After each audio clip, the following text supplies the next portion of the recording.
Oke, yang selanjutnya di sini ada fungsi perencanaan pengelolaan keuangan. Yang pertama adalah merencanakan anggaran belanja dan pendapatan koperasi. Nah, tugas ini penting karena fungsi perencanaan dan pengendalian hanya dapat efektif kalau sasarannya realistis, terus penyusunan atas dasar analisis keuangan di masa lalu agar tidak terlalu rumit dan anggaran harus cukup fleksibel. Nah, yang B, melakukan pengawasan terhadap penarikan dan penggunaan dana seefisien dan seefektif mungkin. Dan C, mempersiapkan data dan informasi baik untuk kepentingan evaluasi laporan keuangan akhir tahun maupun untuk perencanaan keuangan periode yang akan datang sesuai dengan ketentuan yang berlaku. Nah, yang D, bersama-sama dengan manajer untuk menandatangani atau mensahkan semua bentuk pengeluaran kas yang melampaui batas wewenang manajer. Yang E, membimbing dan mengawasi pekerjaan manajer dalam hal menyelenggarakan administrasi uang dan barang-barang secara tertib dan teratur sesuai dengan sistem yang dianut. Yang F, sewaktu-waktu melakukan pengecekan langsung terhadap jumlah kas dan persediaan barang untuk diuji kebenaran dengan catatan yang ada. Yang G, mengambil langkah-langkah pengamanan tertentu untuk mencegah timbulnya kerugian koperasi. Oke, materi selanjutnya akan disampaikan oleh rekan saya.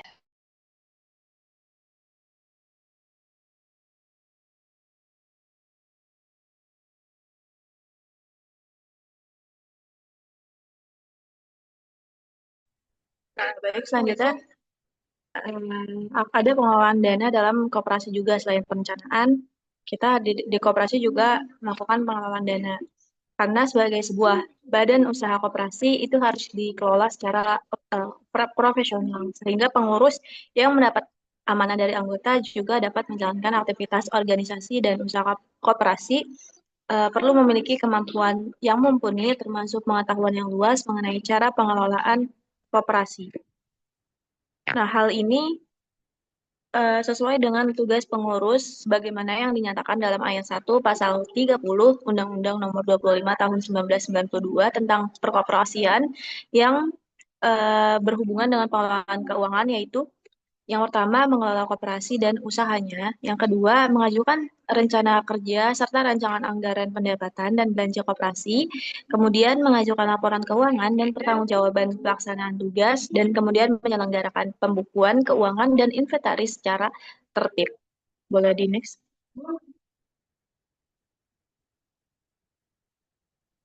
Nah, kemudian dalam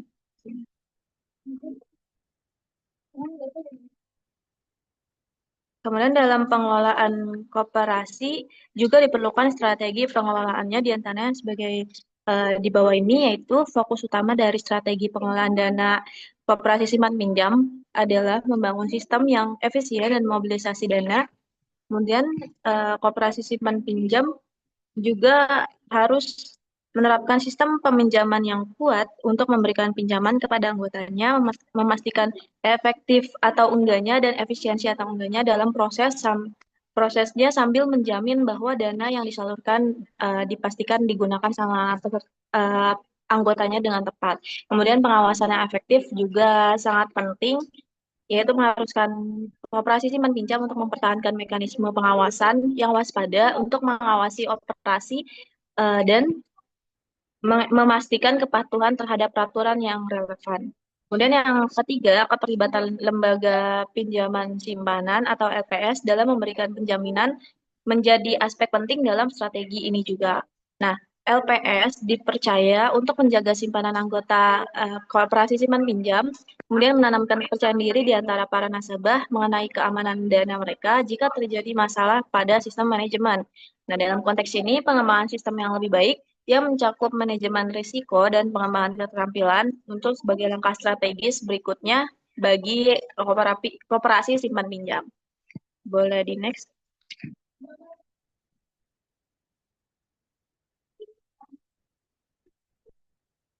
Nah, selanjutnya selain pengelolaan yang kemudian ada pelaporan keuangan yang berdasarkan akuntansi keuangan Akuntansi keuangan entitas private atau SAKEP merupakan langkah penting dalam meningkatkan transparansi, akuntabilitas, dan tata kelola koperasi. Standar ini dirancang untuk memastikan bahwa laporan koperasi disusun dengan prinsip akuntansi yang akurat, relevan, dan dapat dibandingkan, sehingga mendukung pengambilan keputusan yang lebih baik oleh pemangku kepentingan. Nah, akuntansi keuangan sendiri, singkatnya adalah metode yang mencatat, meringkas, dan mengelola laporan keuangan organisasi melalui transaksi. Oke, boleh di next.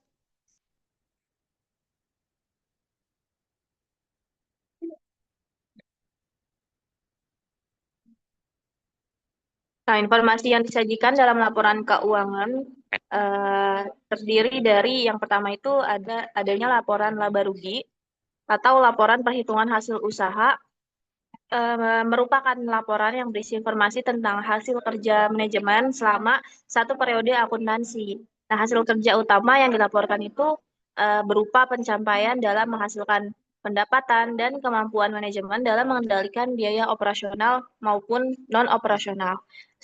Nah, selisih antara pendapatan dan beban ini bisa berupa hasil yang surplus atau yang kita sebut kalau kita belajar dalam akuntansi itu laba atau keuntungan, maupun hasil yang minus gitu. Atau berarti perusahaan mengalami kerugian atau bahkan juga perusahaan dalam posisi titik impas ya, yang dimana nilai pendapatan itu sama dengan nilai pengeluaran. Terus juga yang kedua itu ada neraca. Neraca merupakan laporan posisi keuangan ya pada suatu pada posisi keuangan pada suatu saat tertentu, yang mana biasanya disusun minimal satu kali untuk setiap periode akuntansi, yaitu laporan posisi keuangan pada tanggal 31 Desember. Nah, pada neraca berisi informasi tentang aktiva atau harta atau kekayaan yang dimiliki oleh perusahaan dan sumber atau asal-usul harta atau aset tersebut. Nah, harta atau kekayaan yang dimiliki suatu perusahaan itu biasanya berupa aset lancar ya, yang terdiri yang kita udah pelajarin, yaitu ada kas, ada persediaan, piutang, perlengkapan, dan lain-lainnya yang merupakan aset operasional, di mana merupakan aset yang periode perputarannya kurang dari 1 tahun. Nah, selain ada aset lancar atau kekayaan tadi, itu juga ada yang namanya aset tetap, yaitu aset yang periode perputarannya lebih dari 1 tahun. Nah, ini bisa berupa kendaraan, peralatan kantor, mesin-mesin, atau peralatan produksi. Nah, kalau di sisi pasifanya, itu asal-usul atau sumber dari mana aktiva berasal. Nah, perusahaan itu dapat bersumber dari modal sendiri yang berasal dari pemilik maupun yang berasal dari hasil operasional perusahaan, ataupun bisa berasal dari hutang dari pihak lain karena kekurangan modal misalkan. Nah, itu bisa berhutang dari pihak lain. Terus yang ketiga itu laporan perubahan modal. Laporan perubahan modal adalah laporan yang berisi modal sendiri pada awal periode ditambah dengan surplus atau dikurangi dengan defisit jika perusahaan rugi, sehingga menunjukkan modal sendiri pada akhir periode. Nah, yang ke selanjutnya boleh di next.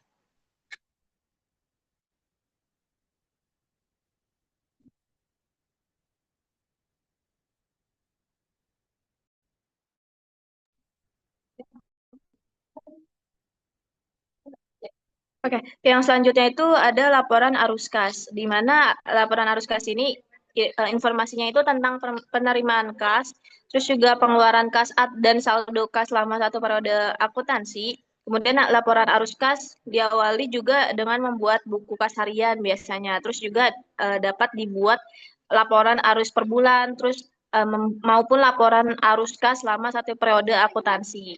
Nah, yang terakhir itu ada catatan atau laporan keuangan. Catatan atau laporan keuangan atau CALK merupakan bagian dari laporan keuangan yang berisi informasi berupa penjelasan yang lebih rinci atau hasil analisis dari pos-pos laporan rugi atau laba. Neraca ataupun laporan arus kas memerlukan penjelasan secara detail terkait dengan pengukuran dan pengungkapan laporan keuangan secara memadai. Nah, itu mungkin buat tadi yang tentang pelaporan. Boleh di next. Oke, selanjutnya akan dijelaskan oleh rekan saya.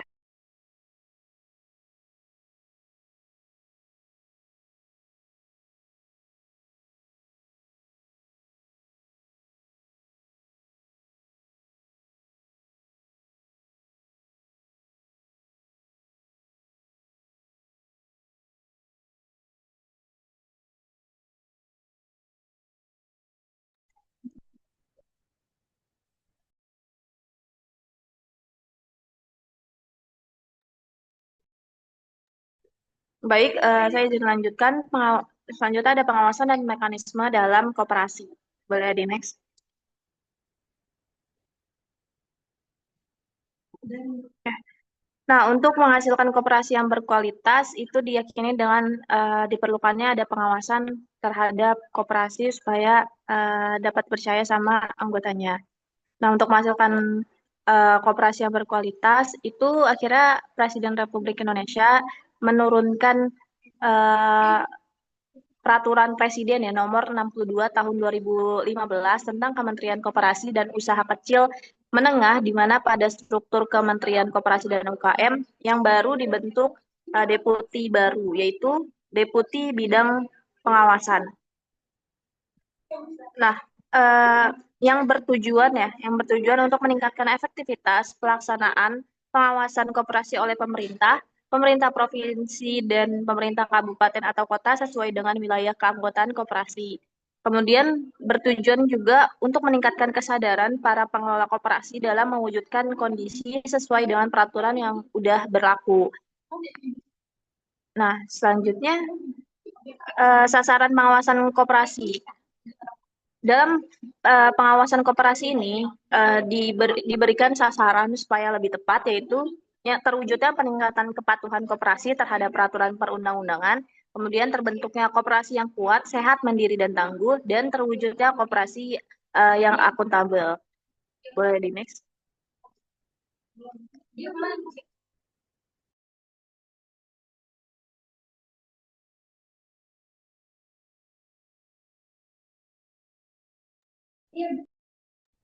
Selanjutnya akan dijelaskan oleh rekan saya.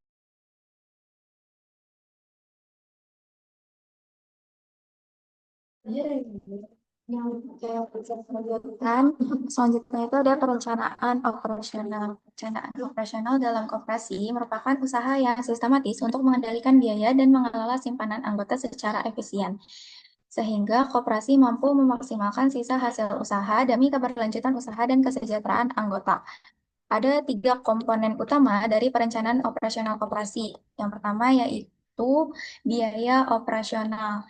Nah, biaya operasional di sini termasuk kepada biaya administrasi, pengelolaan usaha, honorarium pengurus, penyusutan aset, dan biaya kegiatan organisasi.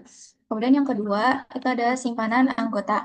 Nah, maksudnya itu adalah sumber modal utama yang direncanakan penggunaannya untuk usaha produktif. Dan yang terakhir ada sisa hasil usaha atau SHU yang merupakan target keuangan koperasi dan juga menjadi indikator keberhasilan perencanaan operasional. Kemudian ada pengorganisasian dan pembagian tugas. Nah, berdasarkan Undang-Undang Nomor 25 Tahun 1992, struktur organisasi secara umum terdiri dari yang pertama ada rapat anggota atau rapat anggota tahunan, kemudian yang kedua ada pengurus, dan yang terakhir ada pengawas. Nah, di sini ada tugas utama rapat anggota atau rapat anggota tahunan. Yang pertama adalah menetapkan anggaran dasar dan anggaran rumah tangga koperasi. Kedua, menetapkan kebijakan umum di bidang organisasi, manajemen, dan usaha koperasi. Dan yang tiga, pemilihan, pengangkatan, dan pemberhentian pengurus dan pengawas koperasi. Yang keempat adalah menetapkan rancangan kerja dan rencana anggaran, pendapatan, dan belanja koperasi. Yang kelima, mengesahkan laporan keuangan dan pertanggungjawaban pengurus. Yang keenam, menetapkan pembagian sisa hasil usaha atau SHU. Dan yang terakhir, keputusan terkait penggabungan, peleburan, dan pembubaran koperasi. Kemudian ada tugas utama dari pengurus. Yang pertama adalah mengelola koperasi dan usaha-usahanya sesuai dengan keputusan rapat anggota. Yang kedua, menyusun rancangan kerja dan rencana anggaran pendapatan dan belanja koperasi. Yang ketiga, menyelenggarakan rapat anggota. Dan yang keempat, membuat laporan keuangan dan pertanggungjawaban atas pelaksanaan tugas. Yang kelima, menyelenggarakan pembukuan yang tertib dan memelihara daftar buku anggota dan pengurus. Dan yang terakhir adalah mewakili koperasi baik di dalam maupun di luar pengadilan atau dalam urusan eksternal. Kemudian ada tugas utama dari pengawas. Yang pertama adalah mengawasi pelaksanaan kebijakan dan pengelolaan koperasi oleh pengurus. Yang kedua, membuat laporan tertulis tentang hasil pengawasan. Dan yang ketiga adalah meneliti catatan-catatan koperasi. Yang keempat, mendapatkan keterangan yang diperlukan untuk pengawasan. Dan yang terakhir adalah menjaga kerahasiaan hasil pengawasan terhadap pihak ketiga.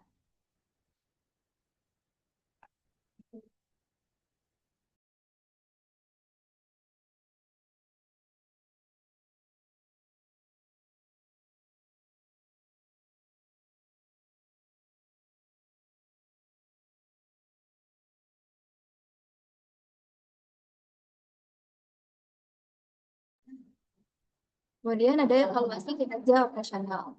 Evaluasi kinerja operasional koperasi merupakan langkah terstruktur untuk mengukur, menilai, dan memantau sejauh mana koperasi menjalankan aktivitas operasionalnya dengan efisien dan efektif, yang mencakup tidak hanya dalam sisi keuangan, tetapi juga pada faktor non-keuangan. Contohnya adalah anggota, proses internal, pembelajaran, dan lain sebagainya. Nah, sesuai dengan Peraturan Menteri Koperasi dan UKM nomor 6 garis miring per garis miring KUKM garis miring 5 garis miring 2006, evaluasi kinerja operasional koperasi dilakukan melalui analisis laporan keuangan dengan pendekatan rasio keuangan. Ya, selanjutnya akan dijelaskan oleh rekan saya.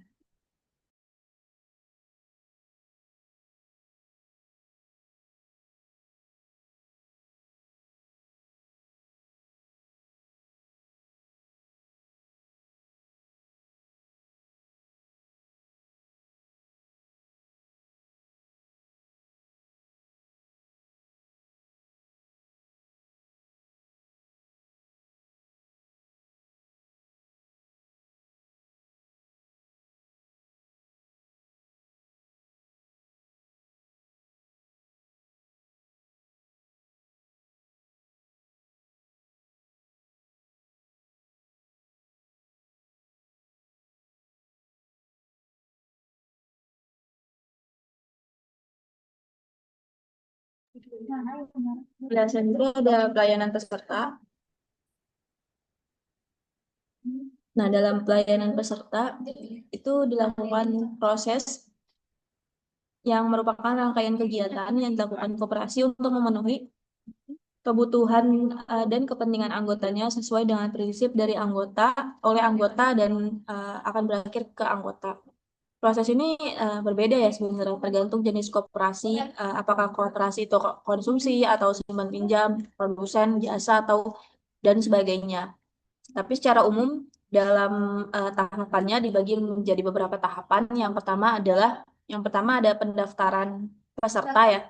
Yang kayak kita tahu dalam pendaftaran peserta, persyaratan umum dalam pendaftaran sebagai anggota koperasi itu ada, kita biasanya mengisi formulir pendaftaran dulu, terus menyetujui anggaran dasar atau anggaran rumah tangga ADART koperasi, kemudian membayar simpanan pokok sekali seumur hidup ya biasanya. Terus ada membayar simpanan wajib sesuai ketentuan bulanan atau tahunan.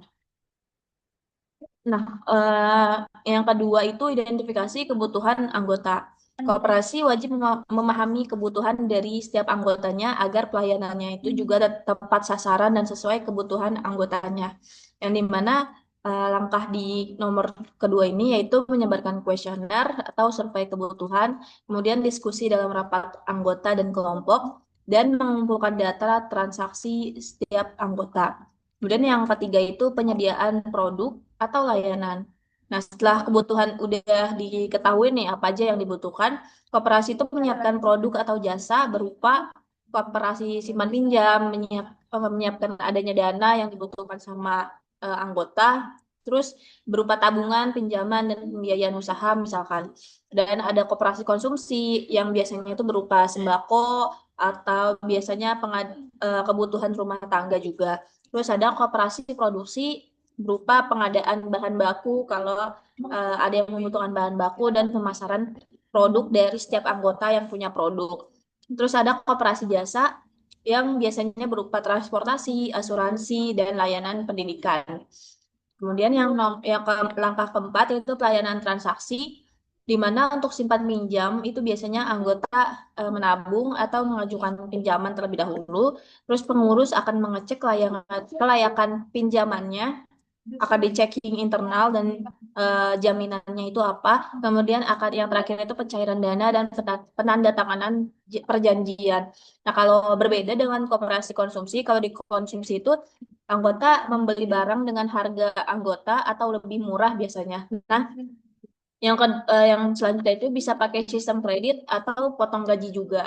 Nah, untuk koperasi produksi itu juga berbeda, yaitu koperasi membeli hasil produksi dari anggotanya misalkan jualan gitu ya, kira koperasi membeli jualan anggota, terus membantu pemasaran dan distribusi dari produk anggota. Kemudian yang kelima itu monitoring dan evaluasi. Dan di mana monitoring dan evaluasi ini kan tujuannya buat mastiin nih pelayanan dari koperasi itu berjalan lancar dan sesuai kebutuhan atau enggak. Terus juga dari kegiatan monitoring dan evaluasi ini yaitu biasanya berupa mencatat semua transaksi ke dalam pembukuan koperasi, mengevaluasi kepuasan anggota melalui rapat rutin, kemudian mengawasi penggunaan pinjaman dan menindaklanjuti keluhan atau masalah yang terjadi dalam internal. Nah, yang keenam, pembagian sisa hasil usaha.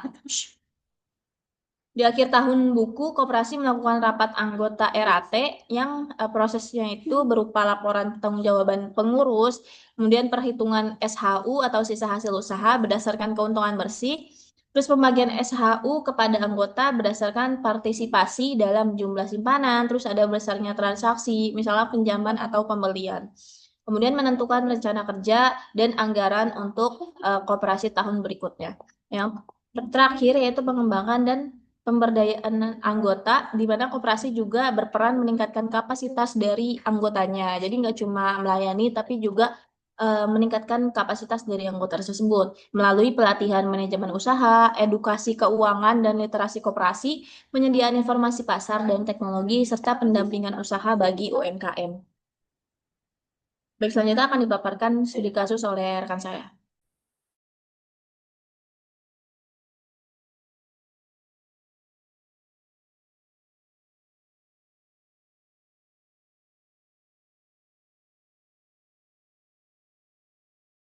Baik, selanjutnya ada contoh dari studi kasusnya. Lanjut.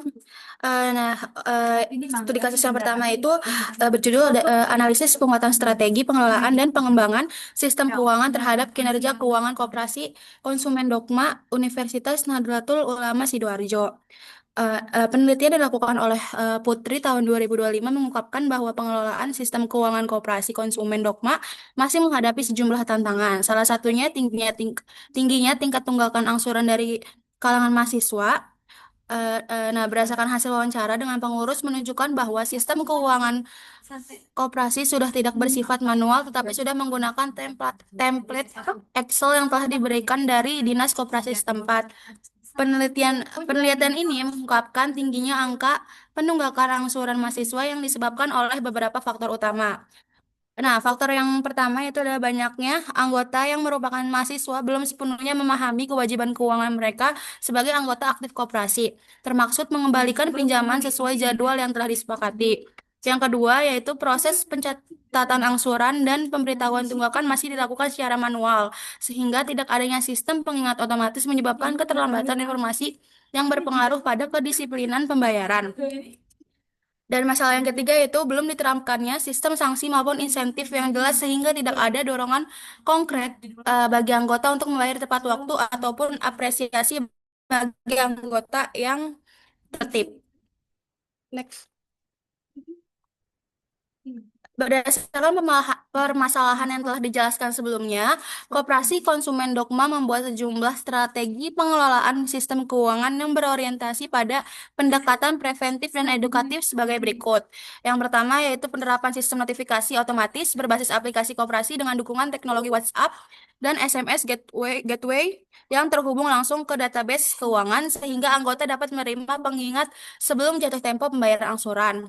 Yang kedua, penyusunan peraturan angsuran yang berbasis pada sistem insentif dan sanksi, misalnya dengan memberikan potongan iuran bagi anggota yang membayar tepat waktu dan memberlakukan sanksi administratif bagi yang menunggak.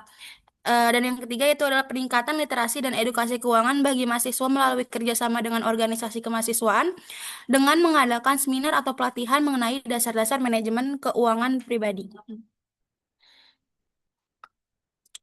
Selanjutnya juga terdapat strategi pengembangan sistem keuangan koperasi Konsumen Dogma Universitas Nahdlatul Ulama Sidoarjo difokuskan pada dua aspek utama, yaitu di digitalisasi sistem keuangan dan peningkatan literasi keuangan serta kualitas sumber daya manusia. Pada aspek digitalisasi sistem keuangan terdapat langkah-langkah yang dilakukan antara lain penerapan sistem pencatatan keuangan berbasis aplikasi koperasi seperti Sikopel atau MyCop yang memudahkan pengelolaan transaksi, laporan keuangan dan manajemen angsuran secara otomatis. Selain itu, Koperasi juga memulai menggunakan platform cloud untuk menyimpan dan mengakses data keuangan secara real time. Strategi ini dilengkapi dengan integrasi metode pembayaran digital seperti transfer bank, QRIS, dan dompet digital seperti OVO dan Dana. Nah, guna mempercepat dan mempermudah proses simpan pinjam ataupun transaksi pemberian di koperasi.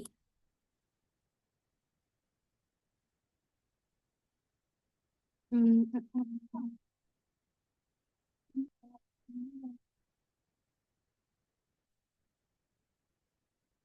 Loh, selanjutnya akan dijelaskan oleh rekan saya.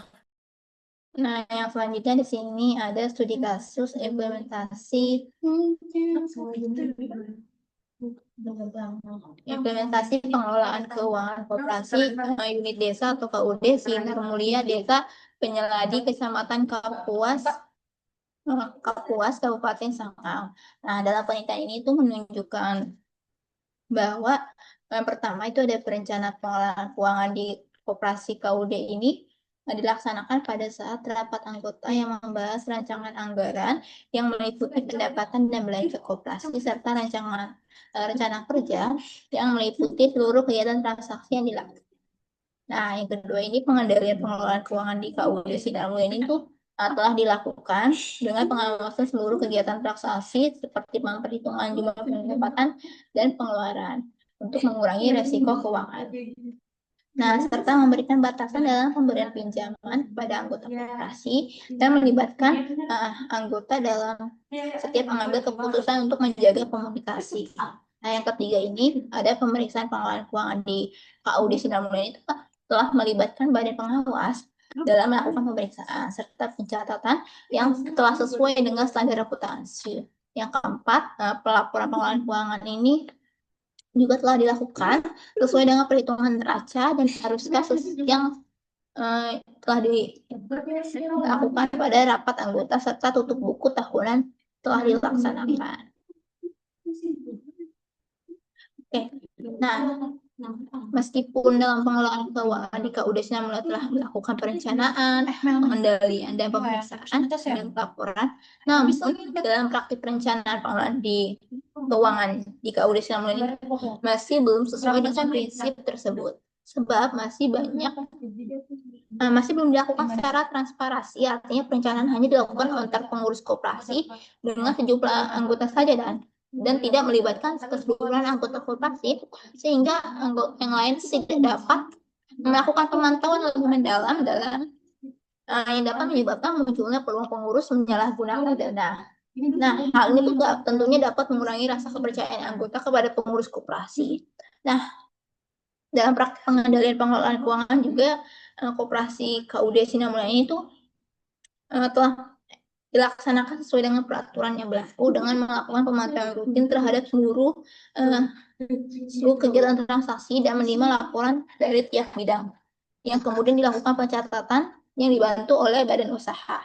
Nah, kalau dalam praktik pemeriksaan pengelolaan keuangan ini, Koperasi KUD Sinar Mulia itu masih memerlukan pemeriksaan yang dilakukan oleh pihak yang independen dan terampil dalam bidang akuntansi dan audit. Karena pengurus dan anggota KUD Sinar Mulia memiliki latar belakang yang cukup rendah. Hal ini tuh penting dalam memastikan transparansi, stabilitas, dan kepatuhan terhadap regulasi keuangan yang berlaku dalam praktik laporan pengelolaan keuangan. Mengalami hambatan karena tidak ada pendapatan hasil kebun akibat program pemajaan yang belum berakhir serta sedang menonaktifkan kegiatan operasionalnya. Oke, untuk kesimpulan nanti akan disampaikan oleh rekan saya.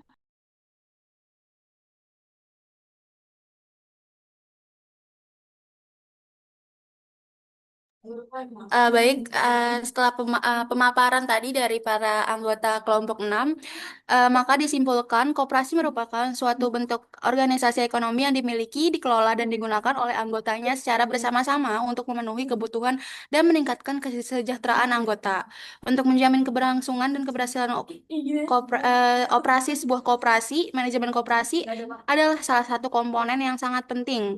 Koperasi membutuhkan pengelolaan yang sistematis untuk memenuhi kebutuhan anggotanya dan menjaga keberlanjutan usaha karena mereka adalah organisasi ekonomi yang didasarkan pada prinsip kekeluargaan dan gotong royong. Tujuan manajemen koperasi adalah panduan utama yang membimbing tindakan dan keputusan manajemen dalam mengelola koperasi.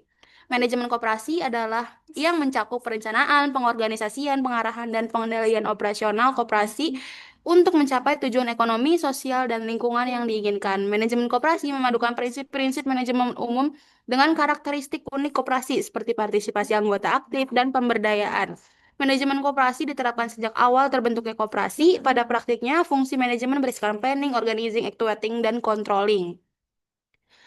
Baik, sekian yang dapat dipresentasikan oleh kelompok 2. Jika teman-teman ada yang ingin ditanyakan, boleh di raise hand.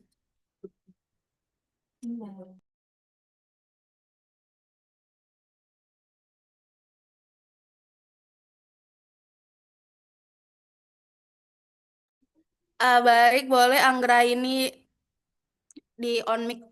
Oke, terima kasih atas kesempatannya kelompok 2. Jadi tadi kan dijelasin kalau misalkan ada dari tadi studi kasus itu ada sistem insentif dan sanksi ya buat apa namanya buat pengurus atau buat anggota koperasi itu. Nah, menurut kalian, itu uh, efektif nggak buat meningkatkan kepatuhan anggota koperasi? Terus kalau misalkan meningkatkan itu kenapa? Kayak gitu. Cukup jelas nggak kalau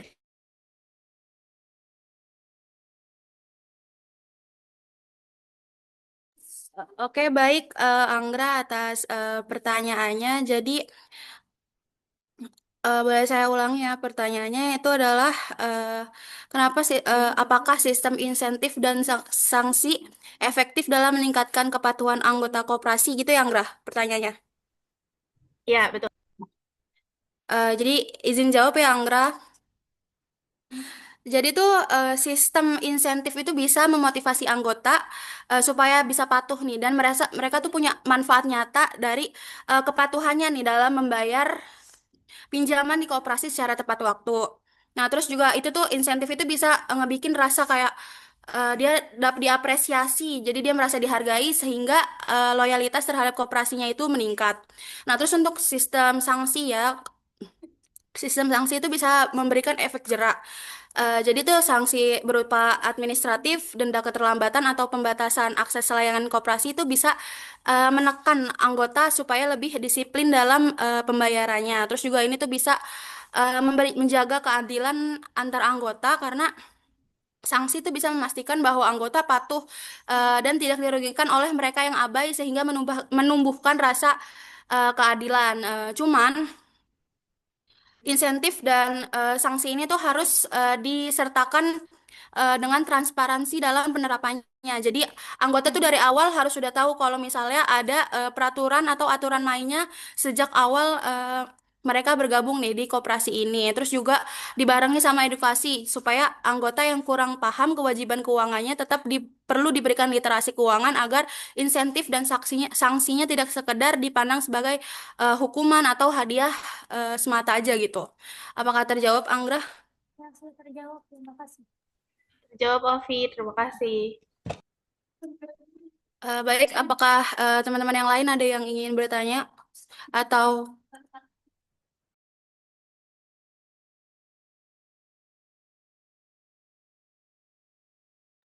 Oke, baik. Mungkin udah nggak ada kali yang mau nanya lagi. Sekian presentasi dari kelompok 2. Selanjutnya saya kembalikan ke PJ. Terima kasih.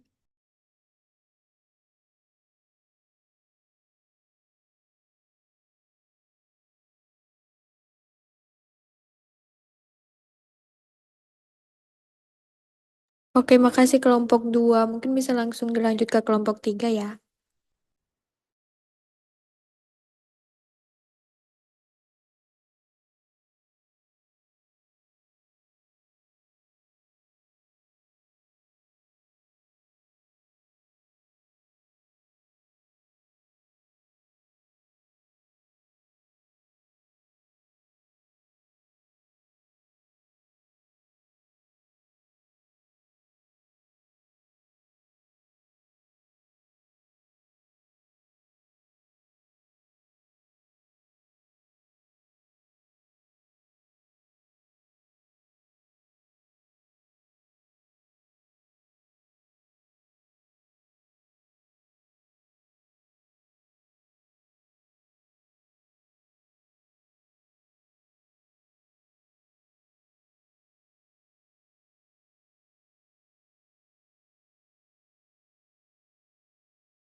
Assalamualaikum warahmatullahi wabarakatuh. Selamat sore Pak Prof. Ketut dan teman-teman semua.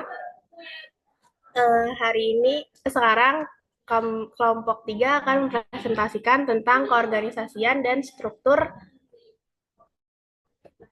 organisasi koperasi. Nah, sebelum itu kami akan memperkenalkan anggota kelompoknya. Di sini ada saya, Grani Ramadanti, terus ini ada ada Sabrina, dan ada Midestia.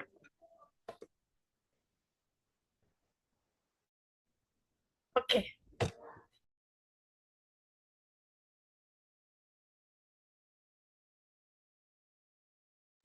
Oke, di sini materi pembahasan kita ada syarat dan proses penerimaan, terus struktur organisasi koperasi, tanggung jawab dan wewenang dalam organisasi koperasi, terus ada keterlibatan anggota, dan terakhir ada evaluasi dan pengembangan struktur.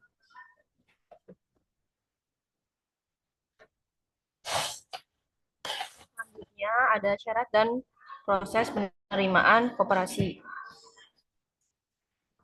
Anggota koperasi merupakan kumpulan orang-orang yang bersatu secara sukarela untuk menyediakan kebutuhan dan aspirasi sebuah operasi dengan cara demokratis.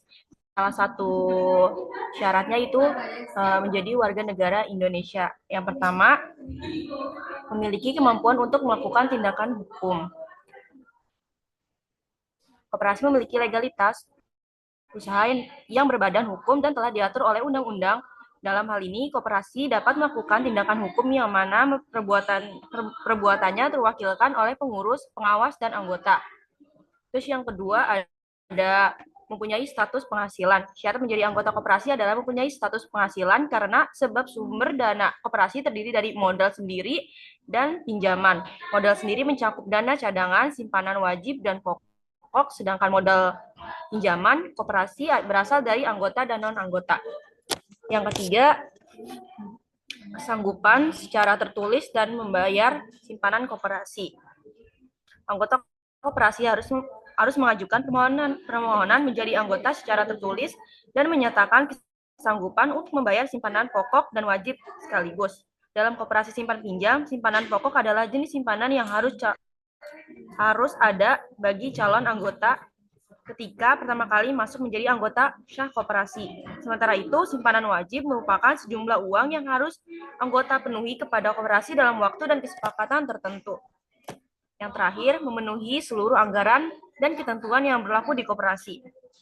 Calon anggota harus siap melaksanakan syarat dalam hal pemenuhan anggaran yang ada, baik anggaran dasar maupun anggaran rumah tangga, adalah bentuk komitmen dalam tubuh koperasi yang menjadi rujukan utama bagi beberapa pihak dalam mengelola tata kehidupan organisasi koperasi.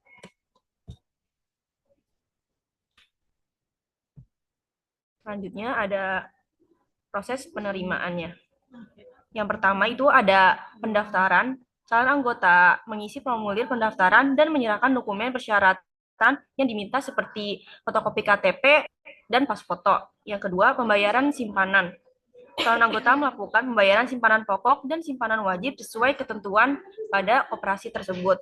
Yang ketiga, verifikasi data. Pihak koperasi akan melakukan verifikasi terhadap data-data dan dokumen yang telah diberikan oleh calon anggota. Yang keempat, persetujuan dan pengesahan. Jika semua persyaratan sudah terpenuhi dan verifikasi berhasil, koperasi akan menyetujui keanggotaan calon anggota tersebut dan dicatat dalam buku daftar anggota. Yang kelima, anggota menjadi anggota baru. Setelah resmi diterima, anggota baru akan mendapatkan orientasi mengenai hak dan kewajiban sebagai anggota koperasi serta peraturan yang berlaku. Yang keenam, aktivasi keanggotaan. Anggota baru dapat mulai memanfaatkan fasilitas dan layanan koperasi setelah proses orientasi selesai. Selanjutnya ada struktur dari koperasi, yaitu struktur organisasi koperasi adalah susunan, perangkat organisasi, dan hubungan kerja antar elemen dalam koperasi. Menurut Undang-Undang Republik Indonesia Nomor 25 Tahun 1992 tentang perkoperasian dan mensyaratkan bahwa perangkat organisasi koperasi minimum terdiri dari rapat anggota, pengurus, dan pengawas. Yang pertama ada rapat anggota memiliki kekuatan tertinggi dalam koperasi yang tercermin dalam forum anggota koperasi. Dalam forum rapat anggota, akhirnya secara teknis disebut RAT, rapat anggota tahunan. Fungsi rapat anggota tahunan ini adalah menetapkan anggaran dasar atau ART. Yang kedua, pengurus. Pengurus dipilih dari dan oleh anggota koperasi dan ikut serta mewakili anggota dalam menjalankan kegiatan organisasi maupun usaha koperasi. Yang ketiga, pengawasan. Sebagai salah satu perangkat organisasi koperasi diangkat dari dan oleh anggota dalam rapat anggota tahunan sesuai pasal 38 Undang-Undang Nomor 25 Tahun 1992. Selanjutnya akan dijelaskan oleh rekan saya. Oke, selanjutnya ini ada tanggung jawab dan wewenang organisasi koperasi. Nah, di sini tadi udah jelasin kalau ada rapat anggota. Nah, wewenang dari rapat anggota ini yang pertama yaitu menetapkan dan mengubah anggaran dasar. Jadi, rapat anggota ini berwenang untuk membentuk dan mengamandemen konstitusi koperasi yang menjadi aturan main dasar bagi seluruh kegiatan organisasi.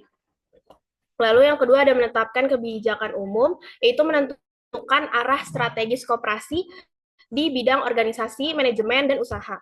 Lalu yang ketiga ada pemilihan, pengangkatan, dan pemberhentian pengurus dan pengawas, yaitu mekanisme fundamental demokrasi dan akuntabilitas, di mana anggota sebagai pemilik memiliki kuasa penuh untuk memilih dan memberhentikan badan eksekutif atau pengurus dan badan pengawas. Lalu ada menetapkan rencana kerja dan anggaran, yaitu memberi persetujuan atas rencana kerja tahunan, anggaran pendapatan dan belanja, serta mengesahkan laporan keuangan akhir tahun.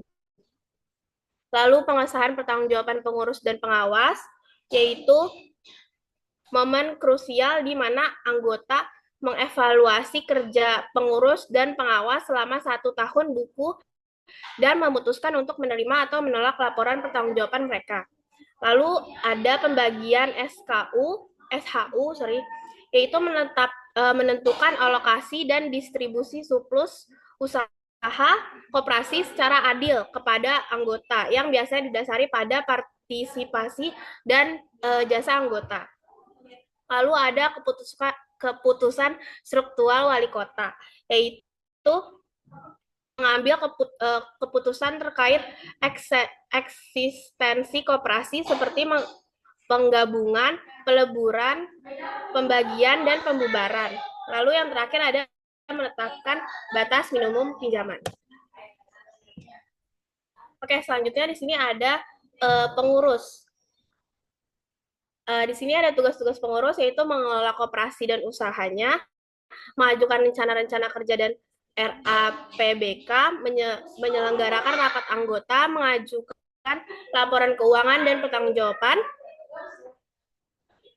menyusun dan menjelaskan laporan akuntabilitas kinerja pada anggota sebagai wujud transparansi, menyelenggarakan pembukuan dan inventaris. Yang terakhir yaitu memelihara daftar dan buku anggota dan pengurus.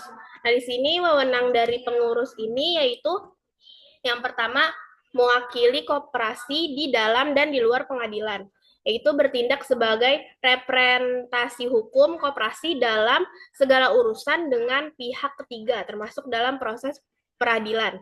Lalu yang kedua di sini memutuskan penerimaan dan penolakan anggota baru, yaitu mengelola administrasi keanggotaan sesuai dengan ketentuan yang tercantum di dalam anggaran dasar. Lalu yang terakhir yaitu melakukan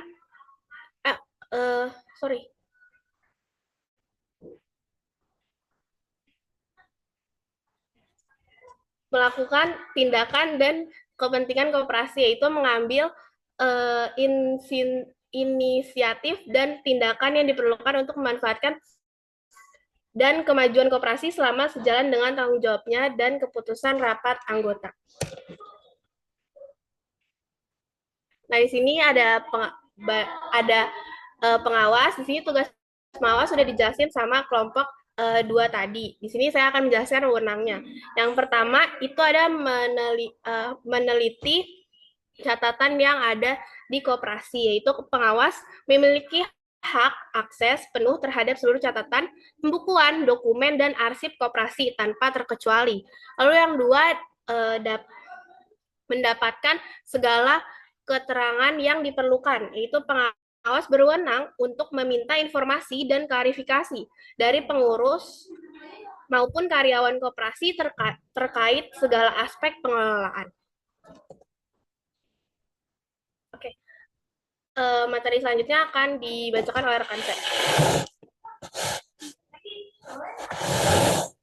Baik, selanjutnya itu ada keterlibatan anggota dalam pengelolaan koperasi. Di mana bentuk keterlibatan atau partisipasi anggota dalam pengelolaan koperasi ini ada dibagi menjadi beberapa.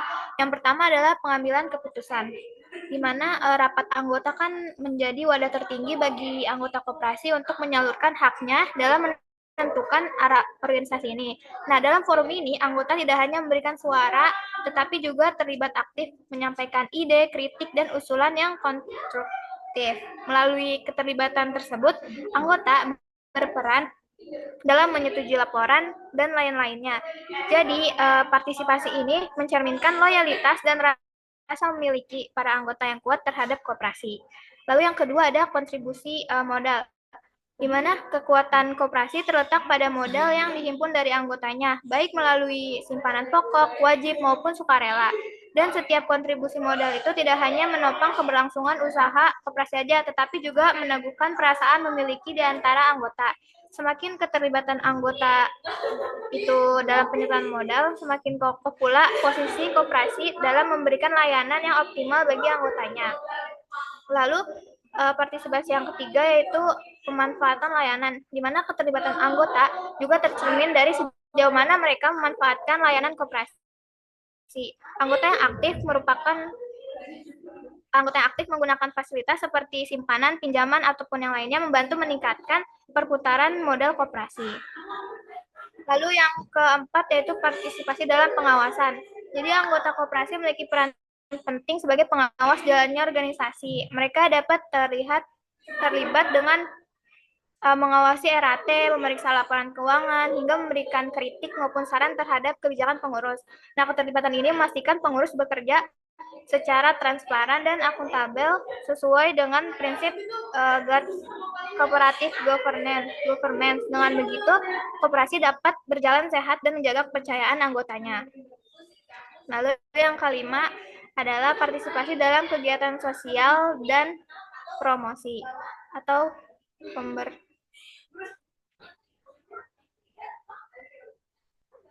selain berfungsi sebagai lembaga ekonomi, koperasi juga memiliki peran sosial yang dapat dijalankan bersama anggotanya. Melalui partisipasi dalam kegiatan sosial ini akan menjadikan citra positif terhadap koperasi tersebut. Lalu selanjutnya ada partisipasi dalam promosi dan pengembangan koperasi. Anggota juga berperan sebagai agen promosi koperasi. Mereka dapat memperkenalkan dan merekomendasikan koperasi kepada keluarganya, rekan kerja, maupun lingkungan sekitar.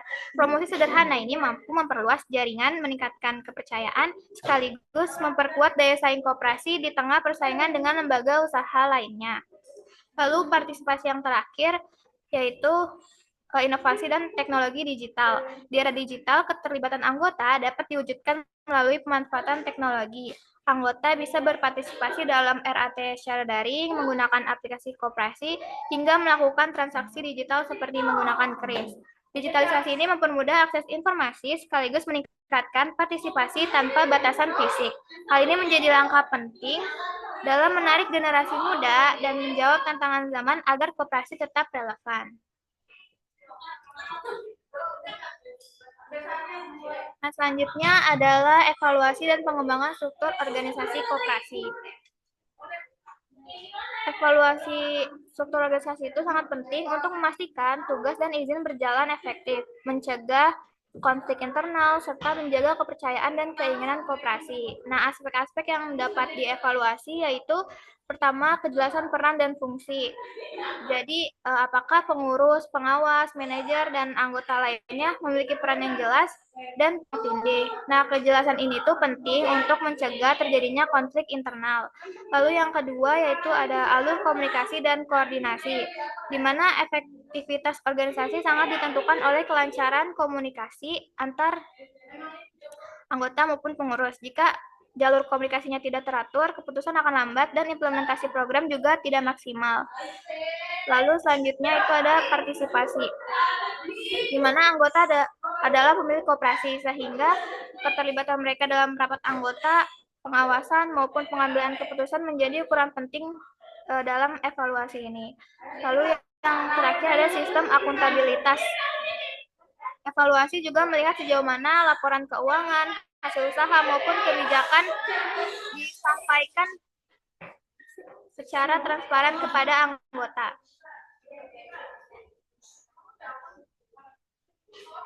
Nah, selanjutnya ada pengembangan struktur organisasi koperasi, di mana hasil evaluasi menjadi dasar untuk merancang strategi pengembangan.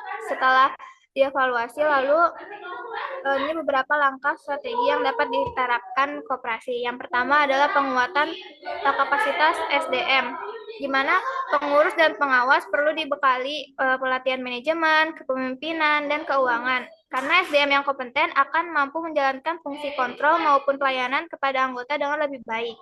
Lalu yang kedua adalah digitalisasi tata kelola. Pemanfaatan teknologi informasi seperti sistem arsip digital atau aplikasi manajemen keuangan membuat pengelolaan koperasi lebih efisien dan transparan. Lalu yang ketiga ada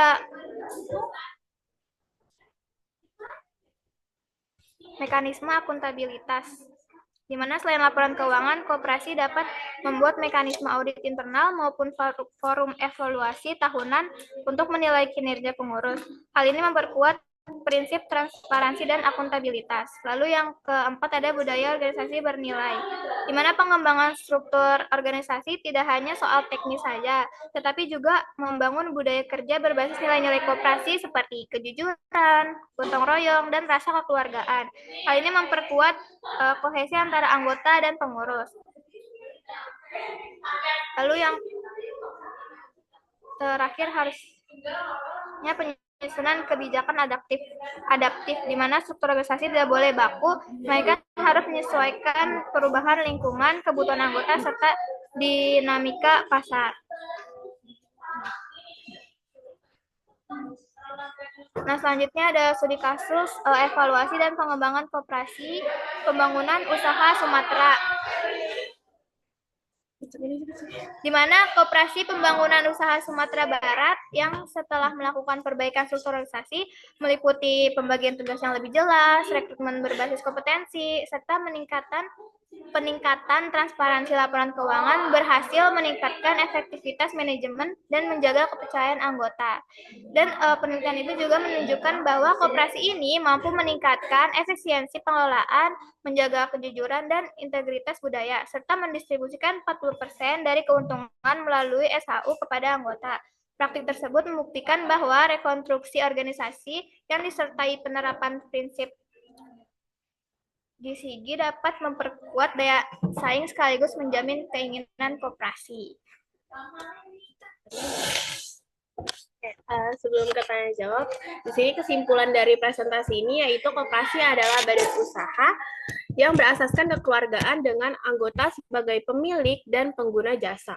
Keanggotaannya ini bersifat sukarela, terbuka, serta demokratis dengan kewajiban simpanan sesuai AD atau ART. Nah, struktur organisasi koperasi terdiri dari rapat anggota, pengurus, dan pengawas yang berperan saling melengkapi. Partisipasi aktif anggota menjadi kunci dalam pengelola pengambilan keputusan serta menjaga transparansi dan keberlanjutan. Untuk memperkuat koperasi, perlu evaluasi berkelanjutan melalui peningkatan SDM, digitalisasi, kebijakan yang fleksibel, akuntabilitas, dan budaya berbasis nilai-nilai koperasi. Selanjutnya, apakah ada yang ingin ditanyakan dari presentasi hari ini?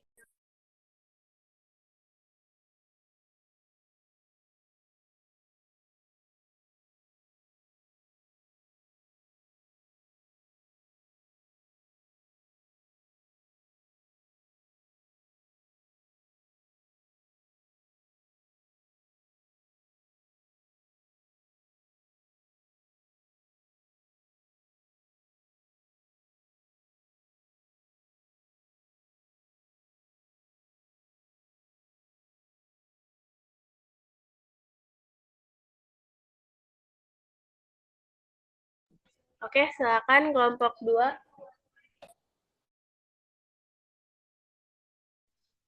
Baik, terima kasih sebelumnya atas presentasi dari kelompok 3. Saya Oviana Rahman dari kelompok 2 izin bertanya. Dari strategi yang tadi udah dipaparin sama kelompok 3, itu tuh ada nggak sih yang bisa bikin menarik minat generasi muda supaya mau jadi anggota aktif? Secara yang kalau yang saya tahu ya kebanyakan tuh kalau anggota koperasi itu berisikan kayak orang-orang yang udah berusia lah kayak di atas 30-an. Jadi segitu aja pertanyaannya. Terima kasih. Oke, terima kasih Ovi. Tadi pertanyaannya bagus banget ya. Jadi kayak tentang generasi muda sekarang buat nerusin koperasi tuh kita harus memerlukan strategi kayak gimana. Nah, kalau misalkan dari kelompok kita, itu mungkin dengan program atau produk yang sesuai nih sama yang anak muda butuhin. Kayak misalkan kafe koperasi atau bisnis kreatif atau coworking space kayak gitu. Terus selain itu bisa branding sama image yang fresh kayak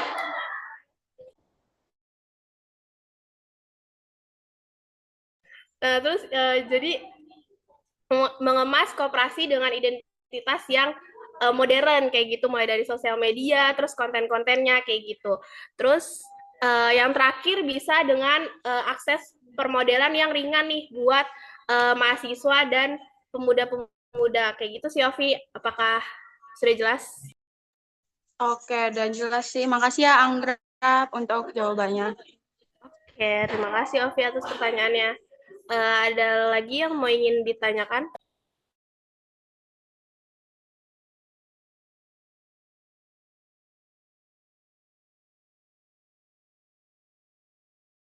Oke, kalau nggak ada, saya kembalikan ke PJ. Terima kasih.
Oke, terima kasih buat kelompok 2 dan kelompok 3 atas presentasinya. Dari Prof. Ketut, apakah ada yang ingin ditambahkan atau tidak, Pak?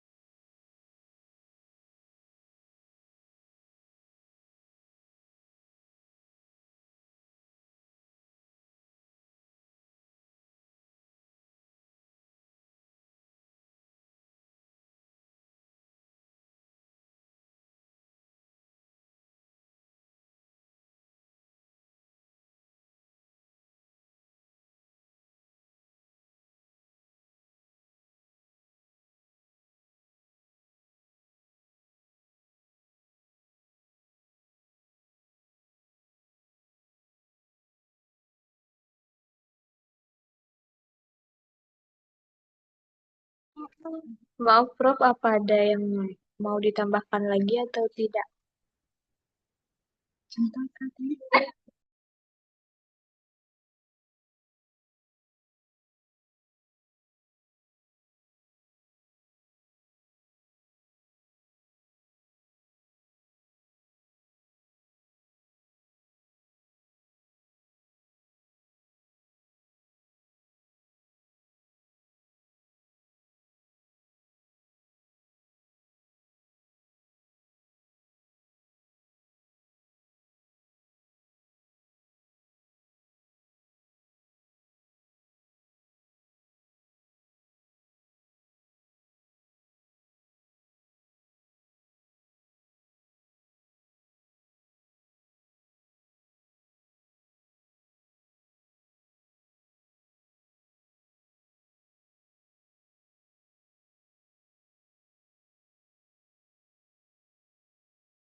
Oke, Bapak Irin.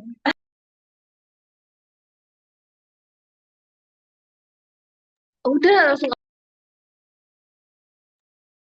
Baik, teman-teman, terima kasih untuk kelompok 2 dan kelompok 3.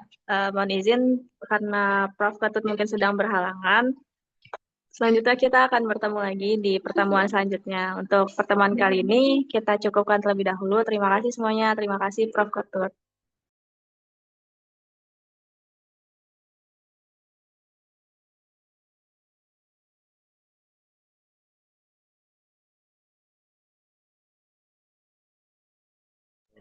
Baik, terima kasih Ririn, terima kasih Prof.